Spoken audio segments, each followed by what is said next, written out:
about people all in on QAnon, Yes. all in on stolen elections, all in on the conspiracy theories like churned up by Chinese religious cults. Yeah, and this is continues a trend of Trump simply endorsing the biggest celebrity in the race, the biggest name. That was J.D. Vance, that's Herschel Walker, and now that's Dr. Oz. And Trump last week had a rally in southeastern Pennsylvania, outside of Pittsburgh. This is deep red Trump country. Right. Every time Dr. Oz was shown on a video screen, the crowd booed. Yes. So that it seems that Trump I'm not is good out in of step. politics. Is this a good thing? Is this Tends a to be bad bad. thing? Tends You see, to and be bad. again, if you are a rank and file Trumper and you see Oz, who at the beginning of COVID was like going, please dress like a mummy. I want you to dress like a mummy. I want you to cover every pore on your body. Or I mean, he went full Fauci.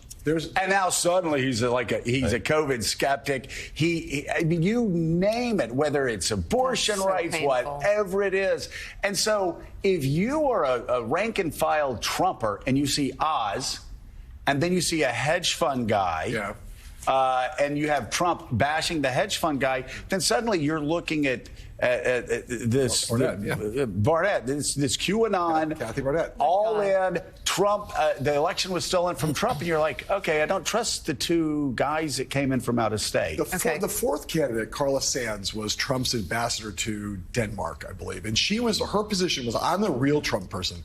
She turned out not to be crazy enough, and then they opened up the door to Barnett. I will say, if Alex can find this ad, the day that Trump endorsed Dr. Oz, McCormick, who has tons of money, went up on television in Pennsylvania with a Dr. Oz ad that was basically, it was one of the most incredible negative ads you've ever seen. It was basically Dr. Oz, a liberal, and it had shots of Dr. Oz with Bill Clinton, Hillary Clinton, Barack Obama, Michelle Obama, Dr. Fauci. It was just basically him on the Hollywood Walk of Fame, literally kissing or having his hands on his hands and knees on a star on Hollywood Boulevard.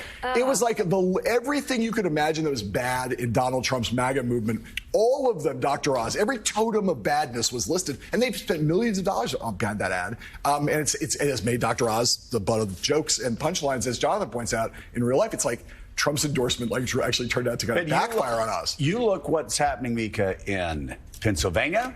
Who's likely to win there? If Herschel wins in Georgia, you look at J.D. Vance in Ohio, and you really want to look at crazy? Okay. Like, look what's happening in Arizona.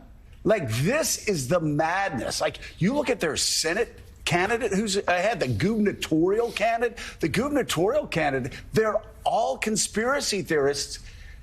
And Republicans, like, this is a layup. Running against these Democrats, the Democrats are the Washington Generals this year. But these candidates, like, it's unbelievable. Like, let's put the toothpaste back in the tube. Well, no, because we need to keep talking about it. Smear it around a little bit. I'm telling you, these are a group of Todd Aikens. Remember Todd Aiken, who was so easy to beat? These people are making Todd Aiken look like Everett Dirksen. They're that crazy. And Democrats are starting to get that. We're hearing the word MAGA come out of the president's mouth a lot. We're hearing out of Chuck Schumer's mouth, these MAGA Republicans, and then going on something you've been saying for a couple of months, just call them crazy. They're freaks. Because a lot of these candidates are flat out crazy. They are freaks. You look at what they're saying. They're freaks and liars.